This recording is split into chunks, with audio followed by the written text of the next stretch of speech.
Mateo, una historia muy conocida en Mateo capítulo 14, en su versículo 22, hay algo así precioso, que yo creo que el Señor te va a hablar hoy. Enseguida, dice la Biblia, Jesús hizo a sus discípulos entrar en la barca e ir delante de él a la otra ribera, entre tanto que él despedía a la multitud. Despedida la multitud, subió al monte a orar aparte, y cuando llegó la noche, estaba allí solo. Y ya la barca estaba en medio del mar, azotada por las olas porque el viento era contrario. Mas a la cuarta vigilia de la noche Jesús vino a ellos andando sobre el mar, y los discípulos viéndole andar sobre el mar, se turbaron diciendo: un fantasma, y dieron voces de miedo. Pero enseguida Jesús le habló diciendo: tened ánimo, yo soy, no temáis. Entonces le respondió Pedro y dijo: Señor, si eres tú, manda que yo vaya a ti sobre las aguas. Y él le dijo: ven. Y descendiendo Pedro de la barca andaba sobre las aguas para ir a Jesús, pero al ver el fuerte viento tuvo miedo y comenzando a hundirse dio voces diciendo: Señor, sálvame. Al momento Jesús, extendiendo la mano, asió de él y le dijo: hombre de poca fe, ¿por qué dudaste? Amén. Yo quiero que nos alineemos en esta noche. Yo quiero que te alinees conmigo y que primeramente te puedas alinear con el Espíritu Santo. ¿Qué le parece si oramos al Señor? Padre, en el nombre de Jesús, soltar esta palabra para el pueblo, para nuestros amigos, para nuestros hijos espirituales, que podamos, Señor, hablar lo que solamente tú quieres que hablemos en el nombre de Jesús. Espíritu Santo, dependemos de ti. Ahora habla, que tu siervo oye, en el nombre de Jesús. Amén y amén. Y ahora sí, como siempre, quiero invitarte a que te desenchufes de todo y que puedas estar atento, porque el Señor tiene una palabra hoy para compartirte.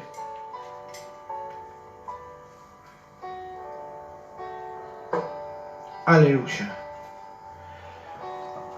Como título a este mensaje le he puesto: capacidad para comprender o resolver. El título sería más o menos eso, que después voy a explicar de dónde sale ese título. Capacidad para resolver o comprender. Ese sería nuestro título para comenzar esta palabra, ¿sí? ¿A cuánto le gustaría tener la capacidad para comprender y resolver? Dos palabras tremendas en nuestras vidas.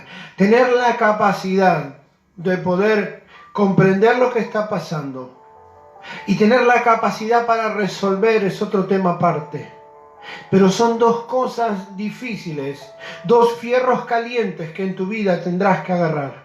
En algún momento de tu vida, y puedo hablarte con autoridad, en algún momento de tu vida tendrás que agarrar dos fierros calientes y tener la capacidad para comprender, pero también la capacidad para resolver. Y algunas veces nos quedamos en la mitad. Podemos comprender, podemos entender, llegar hasta ese nivel de entender por qué o para qué pasan las cosas. Pero la capacidad de resolver es el nivel donde Dios nos quiere llevar. Porque todo tiene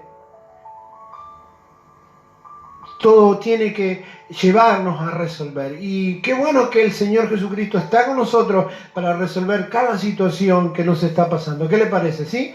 Dice la Biblia en 14:22 de San Mateo que el Señor Jesús despide a la multitud, pero mientras Él despide a la multitud, el último saludo de la noche, el último saludo del sermón, Dios iba a confirmar la palabra, los iba a saludar, pero les dice a los discípulos que vayan delante de Él. Pero antes de este punto, yo quiero mencionarte algo, porque en este pasaje pasó algo similar a cuando el Señor Jesús le dice: pasemos al otro lado. Y en ese lugar había algo ahí, algo como a modo de contexto, hay que ver algo, algo geográfico, ¿sí? Que en esta oportunidad también va a ocurrir lo mismo, ¿sí? En aquella oportunidad había un círculo de montañas casi rodeando ese lago, que cuando el viento embolsaba eso, las montañas embolsaban, era muy probable que las olas sean más tremendas. En este caso es algo parecido. La quebrada de una montaña que estaba en ese lugar, siempre en ese lugar producía tormenta. Ahora el Señor Jesús le dice que crucen la otra ribera por ese lugar. Otra vez pasa lo mismo. Ahora preguntamos, ¿la quebrada de la montaña produce tormenta? Ahora, ¿por qué el Señor envía a sus hijos a que pasen por la quebrada de una montaña? ¿Por qué el Señor geográficamente va a poner a sus hijos, a sus amados, al que Él ama, al que Él creó? Porque el Señor Jesucristo los va a dejar pasar por la quebrada de la montaña si Él sabe que eso va a producir tormenta? Es que Dios nos ama.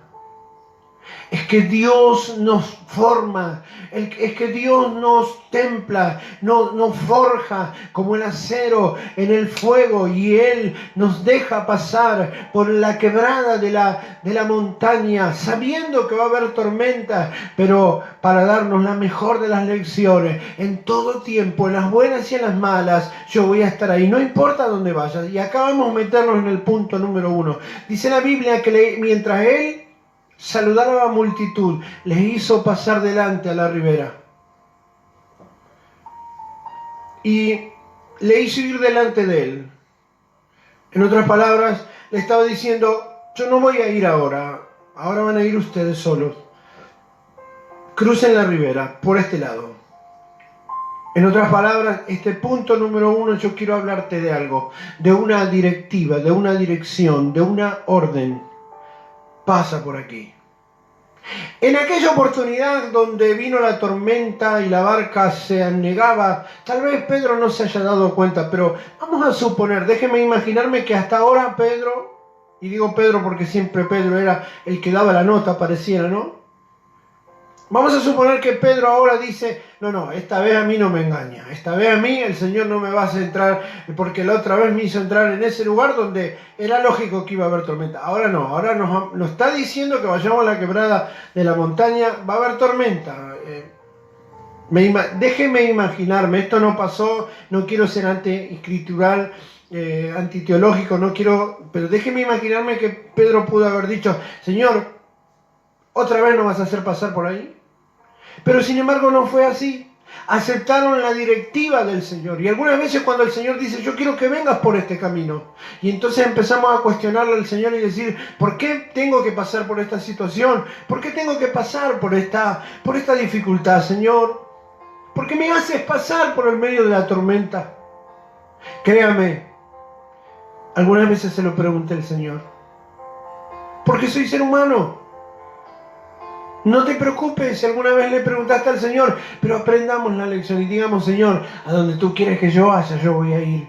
Si tú quieres hacerme pasar por esta tormenta, yo voy a pasar.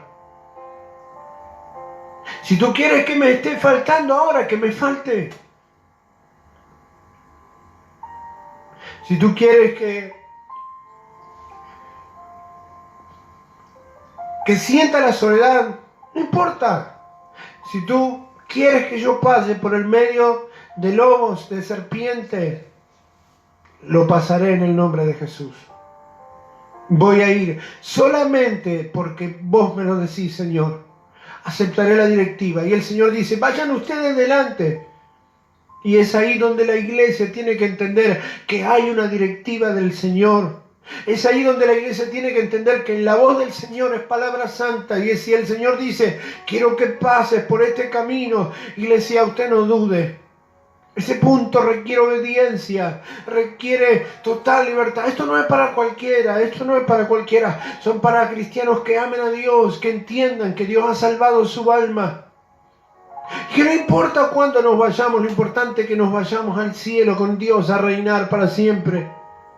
Pero cuando el Señor dice: yo quiero que pases por este camino, usted no se haga el rebelde con el Señor. Usted pase por ahí y dígale: Señor, contigo voy, a las buenas y a las malas estaré siempre. ¿Quiere que pases por ahí? Yo paso por ahí. ¿Quieres que sufra esta amenaza? Quiero que sufras todo esto. No, no me interesa. Si tú me dices, yo paso. ¿Dónde quieres que vaya, Señor? Aquí están mis manos vacías. Yo estoy alentando una iglesia que va a aceptar lo que viene y que va a decir, yo voy adelante contigo, Señor. A mí no me interesa dónde tengo que pasar.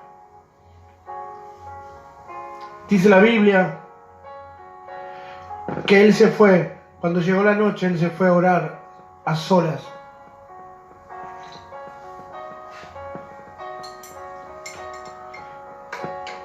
Jesús nos dejó un ejemplo. Necesito estar a solas, pasar un tiempo con mi Padre. Y así yo hablaré con Él y Él hablará conmigo. Y así Él me enseñará, me va a corregir, me va a exhortar, me va a animar, me va a mimar. Pero yo necesito estar a solas con Él para que Él pueda abrazarme, para que yo pueda exponer sobre Él mis miedos, mis temores, mis quejas y decirle, Señor, ya no puedo más, ayúdame. Pero un tiempo con Dios a solas es muy importante. Por eso yo te animo, iglesia querida.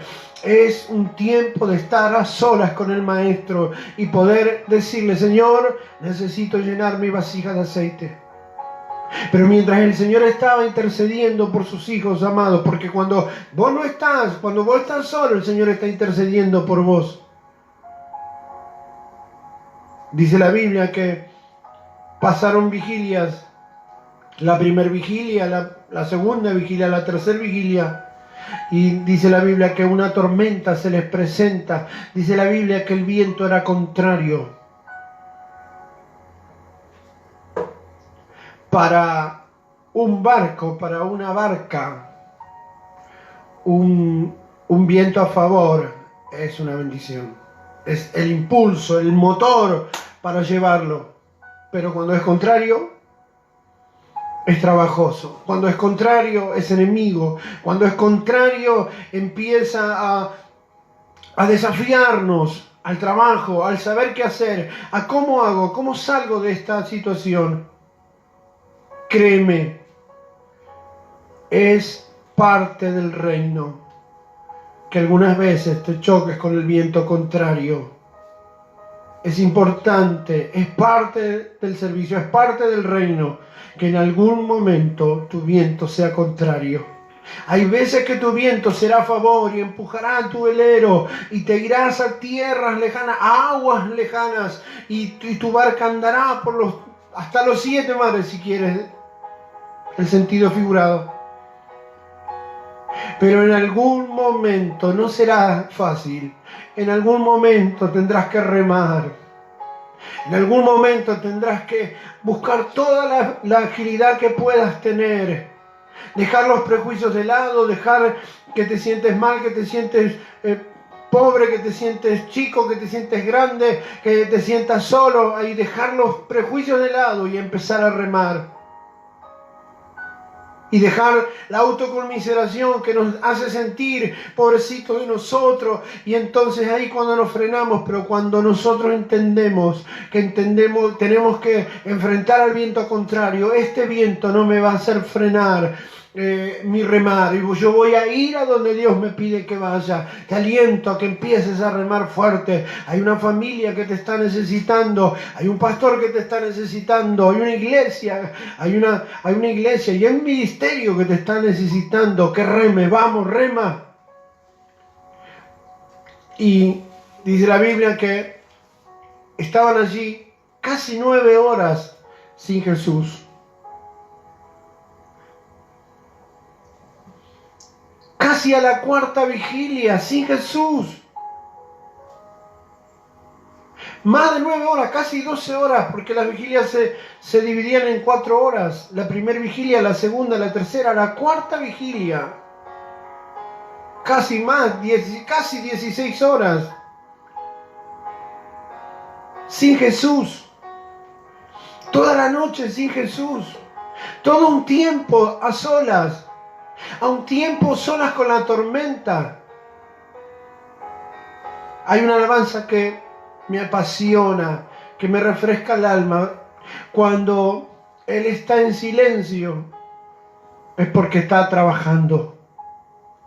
Yo quiero decirte una cosa, tal vez te creas que estás en la 4ª vigilia, estás solo, piensas que te dejaron solo, piensas que ya no puedes más. Quiero decirte una cosa, nunca estarás sola, nunca estarás solo, porque Dios se ha comprometido en estar contigo en cada momento. Él siempre estará contigo, Él lo ha prometido y mi Dios es fiel.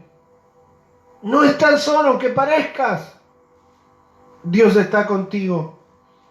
Y a la cuarta vigilia, créame, esos marineros estaban tal vez pensando, y déjeme imaginarme otra vez, ¿por qué no subió Jesús con nosotros? ¿Por qué lo dejamos? ¿Por qué le hicimos caso que nos mandó solos? ¿Por qué no lo agarramos? En una parte de la Biblia, que también hubo una tormenta ese día, dice la Biblia que le tomaron como estaba Jesús y lo pusieron en su barca. Me imagino a algunos discípulos diciendo, ¿por qué no lo hicimos como la otra vez? ¿Por qué no lo tomamos así como estaba? Estaba saludando, no importa, lo poníamos a Jesús, pero ¿por qué? ¿Por qué no hicimos eso? ¿Por qué ahora nos sentimos solos? Y no es que te faltó ponerlo a Jesús, no, Jesús está siempre. Porque también era necesario que lo pases solo, también era necesario que te sientas sola, solo. Es necesario que entiendas que algunas veces piensas que estás remando solo, pero es parte del reino. Y eso te forjará y te hará más valiente y te bendecirá, iglesia. Tranquila, tranquilo, no estamos solos, el Señor está con nosotros. Y ellos esperaban, ¿por qué no viene Jesús? Y ahora, ¿cómo va a venir? Estamos en el medio del mar. Y por allá a lo lejos una figura. Es una barca. No parece una barca, es más pequeño. Algo que se asomaba. Pero tal vez sea una barca, fíjense bien. Tal vez sea una barca y Jesús venga con otros marineros y nos ayude, con otros hermanos y nos ayude. Pero no es una barca.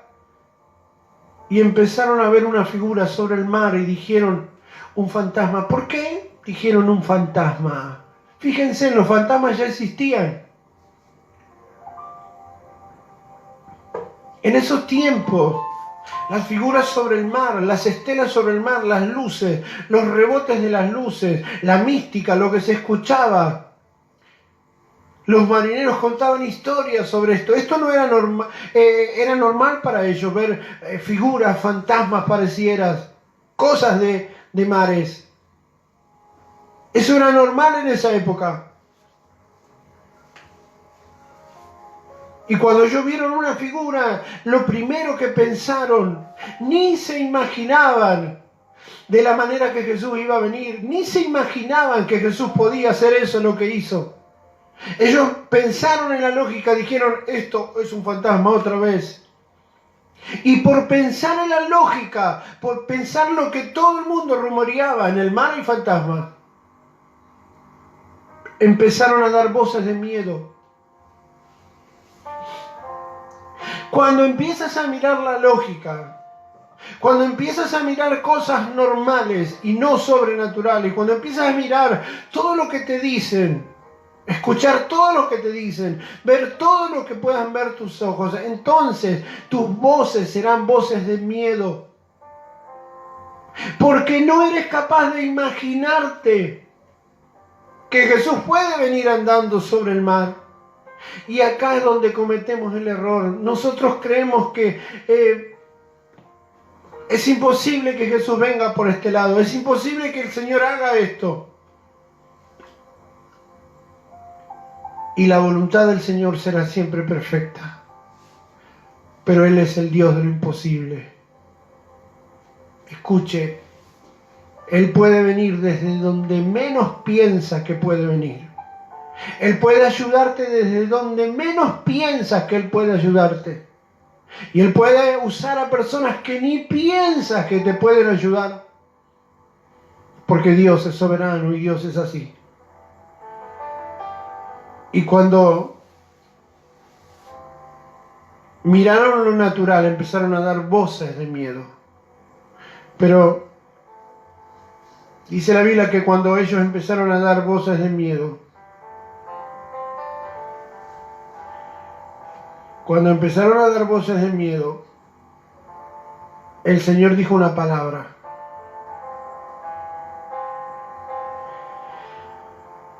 El Señor dijo: tened ánimo.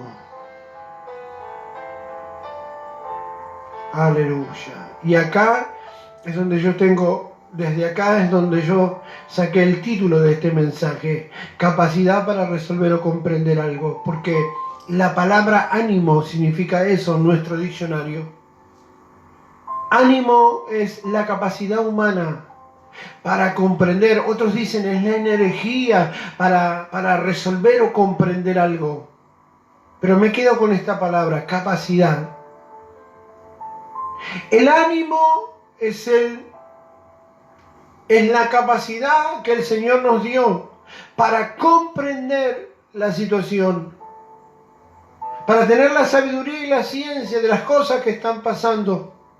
Pero también es la capacidad para resolver cada situación. Y quiero decirte algo, iglesia: el Señor te dio ánimo. El Señor va a restaurar tu ánimo, restaurar la capacidad para que comprendas que lo que está pasando es perfecta voluntad del Señor y Él estará contigo. Pero también es la capacidad para comprender y resolver.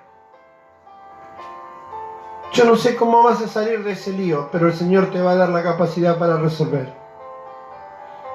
Yo no sé cómo vas a salir de tus problemas, de tu angustia, de tus temores, pero Dios te va a hacer resolver esos problemas. Y Él dice: no temas, yo soy. Y el Señor usa un nombre divino, un nombre: yo soy el que soy. En otras palabras, le estaba diciendo: el mismo Dios está aquí con ustedes. Yo no soy un fantasma, yo no soy algo lógico. El mismo Dios de dioses, Rey de reyes, es el que hoy se encuentra caminando a tu encuentro. El mismo Dios creador de todas las cosas, el Dios omnipotente, omnipresente. Yo no soy un fantasma, yo soy el que soy, el gran yo soy. Y Pedro dice: si eres tú, manda. Si eres tú, ordena, que yo también quiero hacer lo que haces tú. Y la Biblia dice que aún Jesús dijo: y aún mayores cosas que yo hice, ustedes harán. La Biblia dice que Él no comparte la gloria con el hombre. Pero también la Biblia dice que Él comparte la gloria con el hombre. La gloria de ser hijo de Dios no la comparte con nadie. Pero Él dice: la gloria que me diste yo se las he dado. El beneficio de la gloria de Dios del reino en la tierra Él la comparte. Y Él dice: aún mayores cosas ustedes harán. Y lo invita también. Lo que yo estoy experimentando ahora, ustedes lo pueden experimentar. Y Él empezó a caminar. Dice la Biblia que cuando Él empezó a caminar sobre las aguas, tuvo miedo. Porque al ver los fuertes vientos, vio los vientos. El efecto que los vientos hacían en el mar, Él vio. Y empezó a dar voces diciendo: sálvame. Otra vez empezó a dar voces. Antes, cuando Jesús estaba en el mar, Él dio voces de miedo. La Biblia dice que ellos daban voces de miedo porque dijeron: un fantasma. Pero cuando Jesús se le revela y dice: soy yo, tengan ánimo, no tengan miedo, soy yo. Y lo invitó a lo sobrenatural, y Él empezó a andar sobre lo sobrenatural. Ahora Pedro tiene miedo y empieza a hundirse, y otra vez vuelve a dar voces de miedo. Otra vez retrocede allí antes de que venga Jesús. Y acá yo quiero invitarte ahora que entiendas que el Señor quiere invitarte a lo sobrenatural. Hay muchos que han dado pasos sobre lo natural. Hay muchos que ya han caminado, que han obedecido la voz de Dios, que le han dicho a Dios, si eres tú, manda, ordena y yo voy a obedecerte. Pero se han vuelto pasos para atrás y empezaron a dar voces de miedo, lo que hacían antes cuando no veían a Jesús. Ahora están volviendo pasos para atrás, pero la iglesia no fue llamada para retroceder, la iglesia fue llamada para avanzar. Iglesia, si empiezas a dar voces de miedo de nuevo es porque estás retrocediendo. Lo que una vez creíste, entiéndelo, compréndelo, ejecútalo, no vuelvas pasos para atrás. Las voces de miedo las dábamos antes cuando no teníamos a Dios, pero ahora entendemos, comprendemos, porque Dios recupera nuestro ánimo, la capacidad de comprender y resolver. Ahora Dios nos da la capacidad de decir, Señor, contigo voy en el medio del mar, a donde quieras que vayas, yo estaré ahí contigo, Señor. Porque puedo entender que mis voces no tienen que ser del miedo. Entonces yo cambio mi lectura, yo cambio mi léxico, yo cambio mi forma de hablar. Y yo creo que tú siempre estarás conmigo. En las buenas y en las malas también estarás conmigo. Y el Señor Jesús le dice, ¿por qué dudaste? Cuando me pediste, si eres tú, manda, creíste en mí. ¿Qué te hizo dudar de mí? ¿Qué te hizo dudar de mi amor? Dice el Señor. ¿Qué te hizo pensar que ahora yo no voy a estar contigo? ¿Qué te hizo pensar que ahora no te voy a ayudar? ¿Qué te hizo pensar que la invitación a lo sobrenatural era mentira?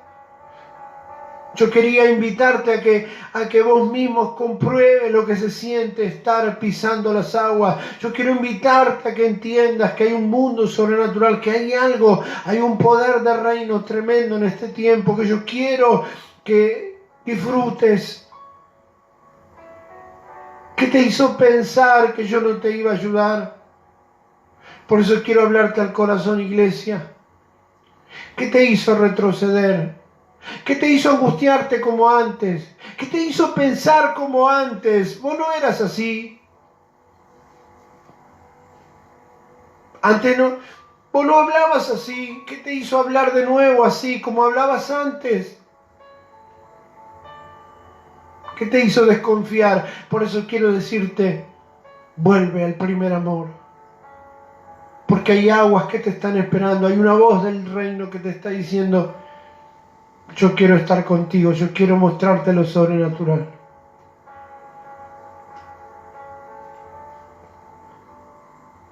Es mi deseo que esta palabra te haya sido de mucha bendición. Para resumir esto y para terminar, quiero decirte, capacidad para comprender y resolver. Que el Señor te dé la capacidad para resolver. Pero Él estará contigo ayudándote a resolver. Pero quiero decirte algo. Que nada te haga dudar de su cariño. Que nada te haga dudar. Que nada te haga pensar que Él nunca te ayudará. Aún las cosas malas que pasan son para aprendizaje. La Biblia dice, todas las cosas colaborarán, ayudarán para bien. Todas las cosas. Él dice todas las cosas. Y cuando Dios está diciendo todas las cosas, está diciendo todas las cosas, buenas y malas. Quiere decir que también las cosas malas nos ayudan para bien. Que los desiertos también nos ayudarán para bien. Pero que nada nos haga dudar del cariño de Dios. Alabado sea el nombre del Señor siempre, en las buenas y en las malas, aún más. Te bendigo en el nombre de Jesús.